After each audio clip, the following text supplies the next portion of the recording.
आप लोगों का क्लाइमेक्स मैथमेटिक्स क्लासेस जो दरभंगा में स्थित है, भटियारी सराय रोड में। आज जैसा कि मैंने आप लोगों से प्रॉमिस किया है कि मैं डिटर्मिनेंट का सारा each and every facts upload करूंगा, तो आज मेरा ये तीसरा सीरीज है, पार्ट नंबर 3, डिटर्मिनेंट का पार्ट नंबर 3। इसके अंतर्गत हम लोग पढ़ना चाहते हैं properties of determinant, or before entering into properties of determinant I want to solve one question of determinant also, है ना। So if anybody is asking me to find the value of determinant, how will you find the value of determinant? Let us consider I am taking very simple value 0 1 2 3 1 4 7 2 1 या 7 2 0, and I am going to find the value of this determinant.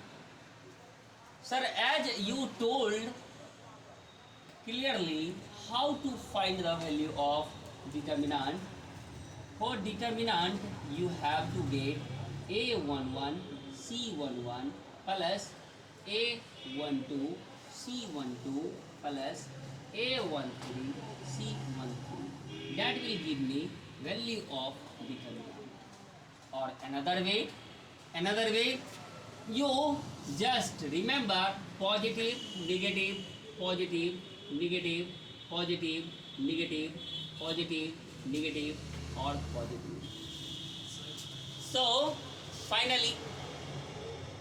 finally you can say that, sir, row column number 1 और column number 3 has same sign, but column number 2 has different sign.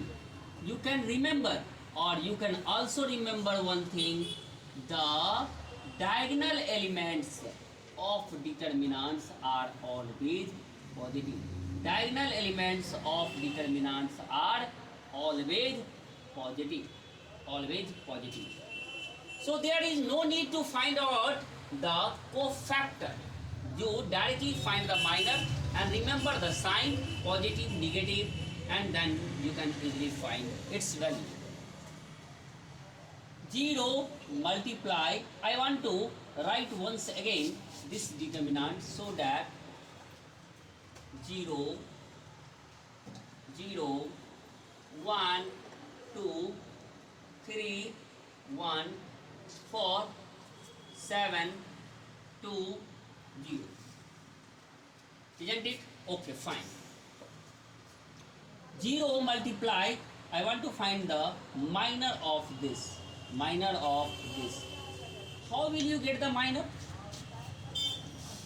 Sir, 0 से associated जितने element होंगे उसको cancel करना है, तो इसको cancel कर दिया, इसको कैंसिल कर दिया, 1 को मल्टीप्लाई कर दिया 0 से, 1 को मल्टीप्लाई कर दिया 0 से, बीच में साइन लगाया नेगेटिव का, 2 को मल्टीप्लाई कर देंगे 4 से, 2 को मल्टीप्लाई कर देंगे 4 से, फिर प्लस का साइन, प्लस का नहीं माइनस का साइन, क्योंकि मैं रो 1 से वैल्यू निकालने जा रहा हूँ, तो -1। जब 1 का माइनर निकालेंगे तो ये दोनों एलिमेंट हट जाएगा, ये दोनों एलिमेंट हट जाएगा, बचेगा क्या सर? 3 4 7 0, मल्टीप्लाई 3 इंटू 0 -4 इंटू 7, और ये मेरा दूसरा एलिमेंट। फिर तीसरा एलिमेंट क्या है? प्लस का 2, प्लस का 2, प्लस का 2, यहाँ से ये एलिमेंट ड्रॉप हो जाएगा, यहाँ से ये एलिमेंट ड्रॉप हो जाएगा, तो सर हमारा साइन क्या रहेगा? पॉजिटिव का। यहाँ का साइन क्या है? पॉजिटिव, पॉजिटिव लिखा, पॉजिटिव का 2 हटा दिए, 3 दूनी 6 और 6 में से 7 को घटा दिया। फाइनली हमारे पास 0 में कुछ भी मल्टीप्लाई करेंगे तो ये एलिमेंट मेरा 0 होगा, माइनस यहाँ से 0 और 7 चौक 28, माइनस का 28 प्लस का 28 बनेगा, और यहाँ से कितना बनेगा? माइनस का 2, माइनस का 2। Finally your answer is 26, -26। Your answer is 26। आपका आंसर कितना आया? 26 आया। आप किसी भी रो से निकालें, किसी भी कॉलम से निकालें, कहीं से भी निकालें, ये हमेशा 26 ही वैल्यू देगा। अब मैं प्रॉपर्टीज ऑफ डिटरमिनेंट की तरफ बढ़ रहा हूँ। properties of determinant. There are numerous properties of determinant. So I am going to solve the property number 1. What is property number 1? When two rows or two columns are identical,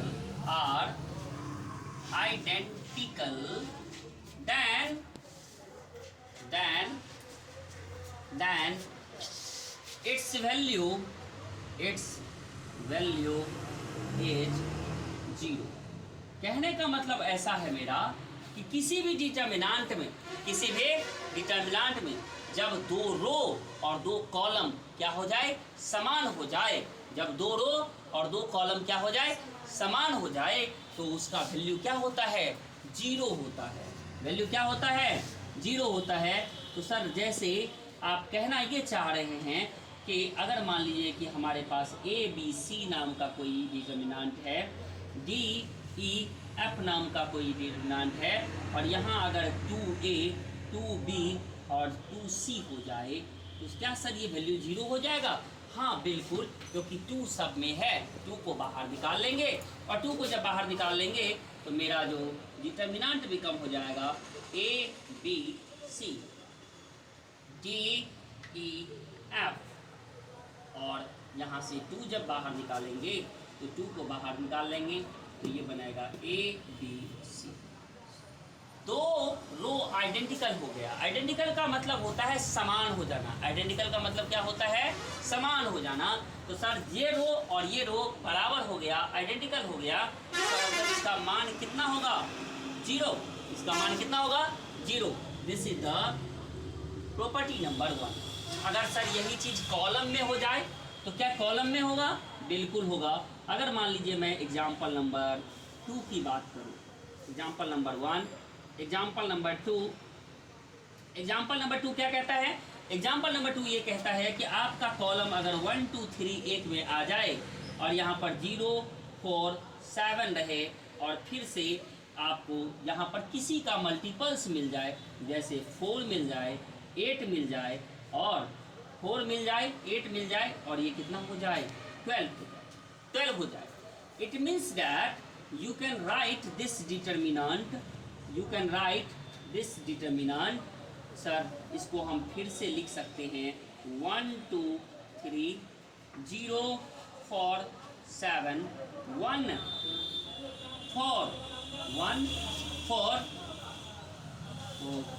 1 4 नहीं 1 2 1 2 and 3, because I am going to take common 4 in column 4, in column 3.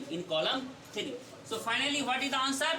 Answer of this determinant is 0. Answer of this determinant is 0. Why? Sir, because you told clearly when 2 rows or 2 columns are identical, जब 2 रो या 2 column क्या होते हैं, identical होते हैं, तो उसका मान क्या होता है, 0 होता है।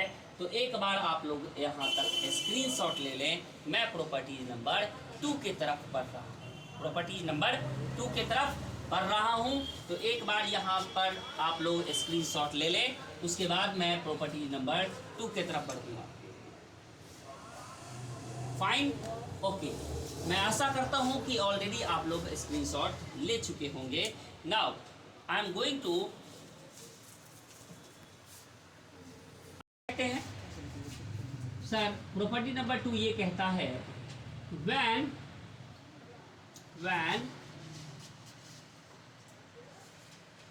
upper triangular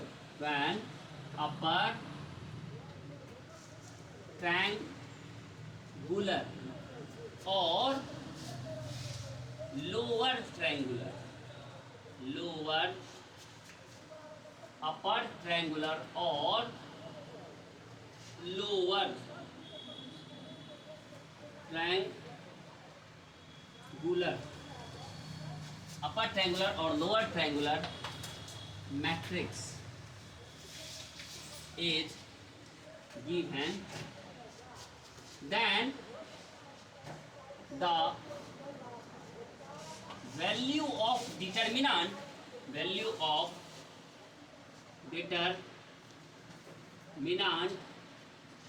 is product of diagonal elements, product of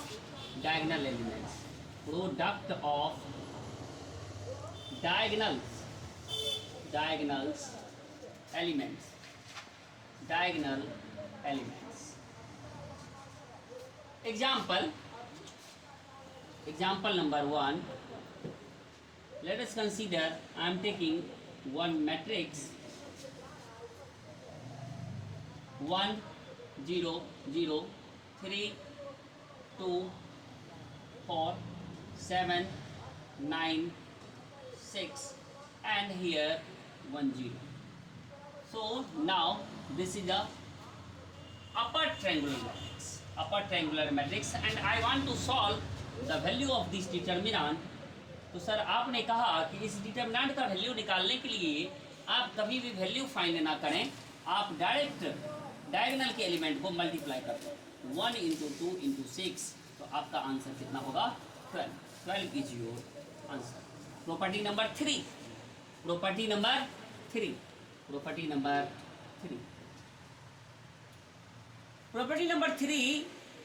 क्या कहता है कि कोई भी डिटर्मिनेंट को अगर आप k से मल्टीप्लाई करते हैं, if you multiply any determinant by k to any row or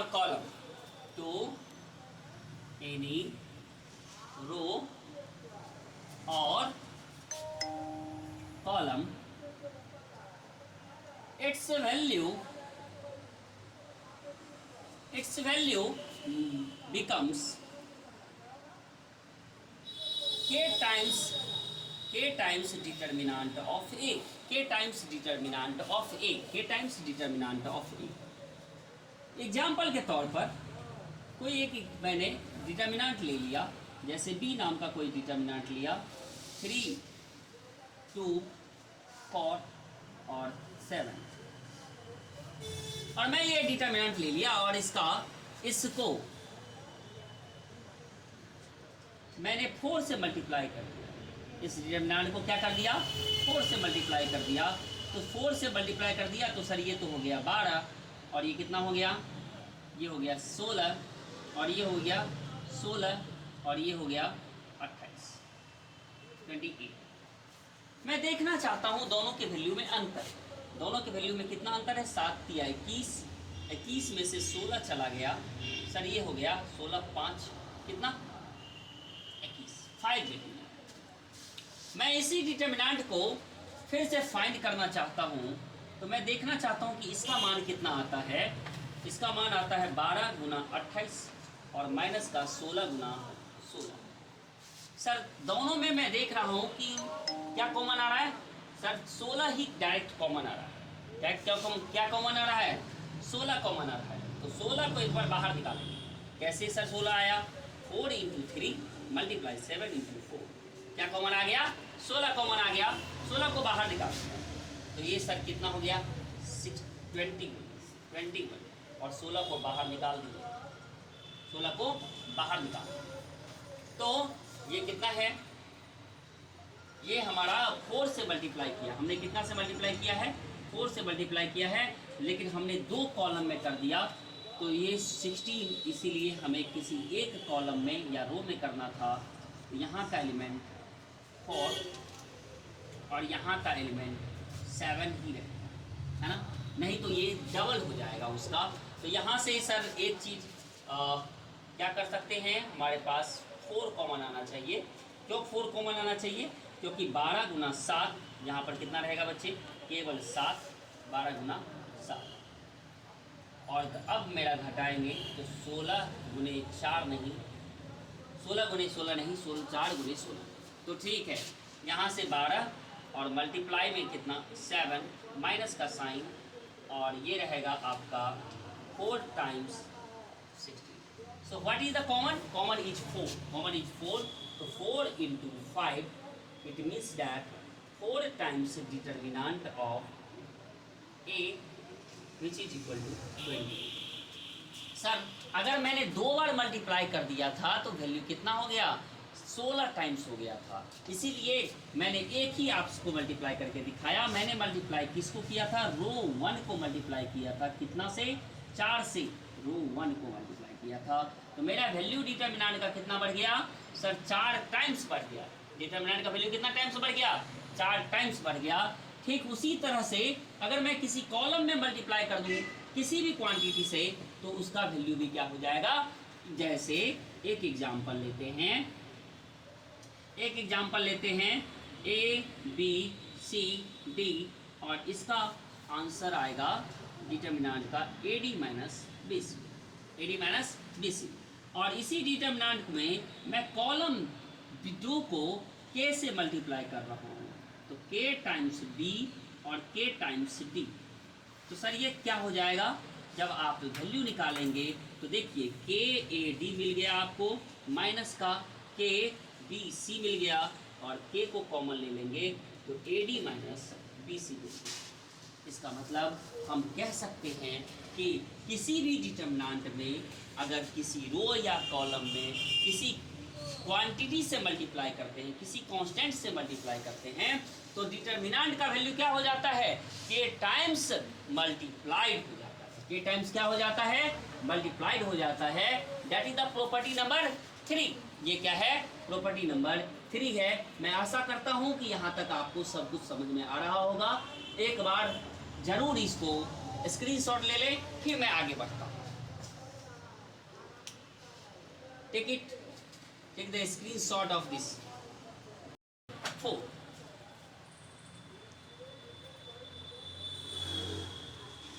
okay, let us go ahead. Okay, fine. Now property number 4.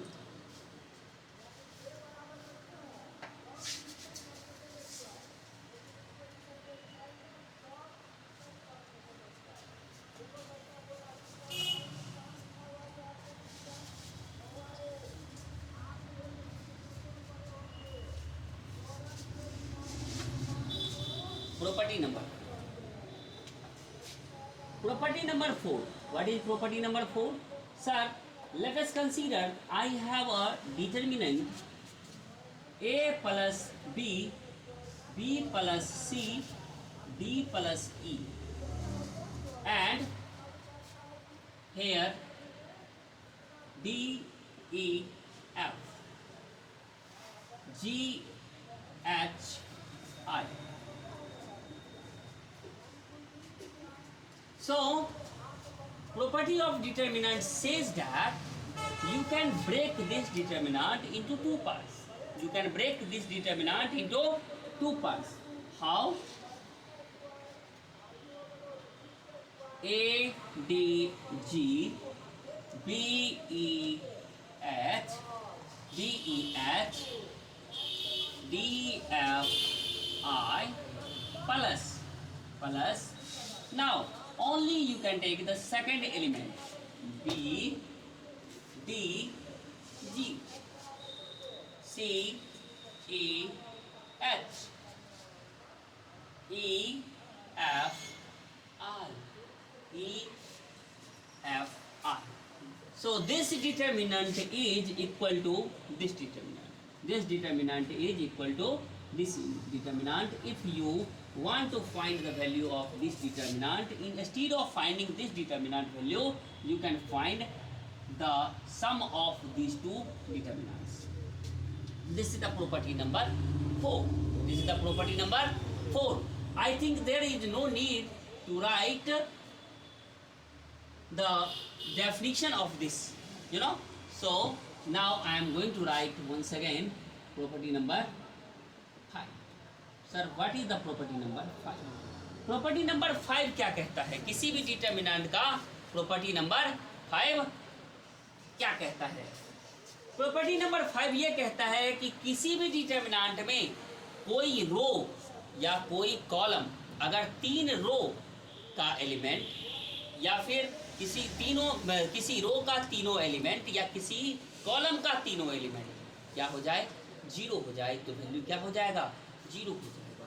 when all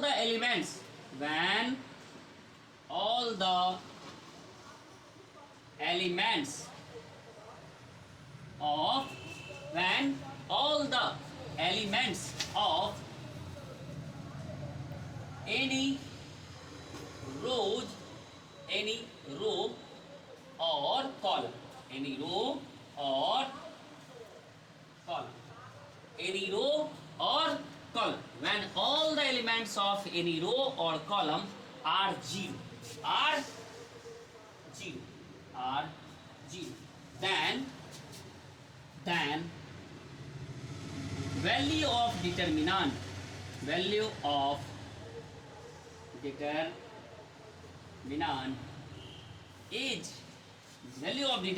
is 0, value of determinant is 0। Sir आप बोलना क्या चाह रहे हैं? मैं बोलना ये चाह रहा हूं कि कोई भी डिटर्मिनेंट ले लीजिए, आपकी मर्जी, आपने 3 एलिमेंट को 0 कर दिया। आपने क्या कर दिया? 3 एलिमेंट को 0 कर दिया, 1 7 8 9। तो इसी डिटर्मिनेंट का वैल्यू निकालने की कोई जरूरत नहीं है। ये वैल्यू क्या देगा, 0। ये वैल्यू क्या देगा, 0। This is the property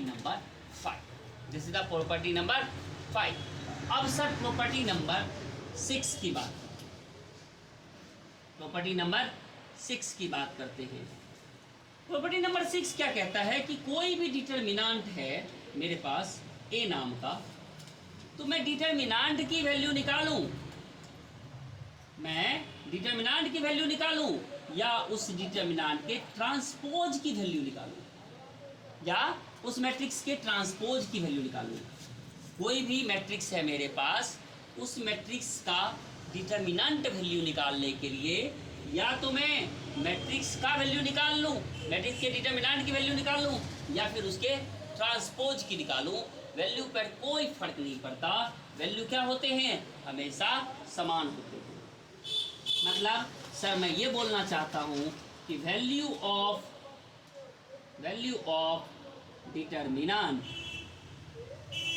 doesn't change, value of determinant doesn't change, determinant की value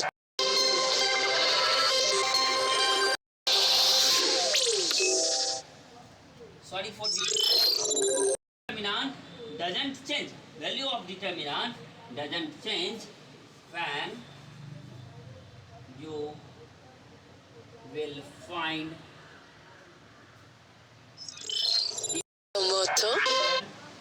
determinant value or transpose of it।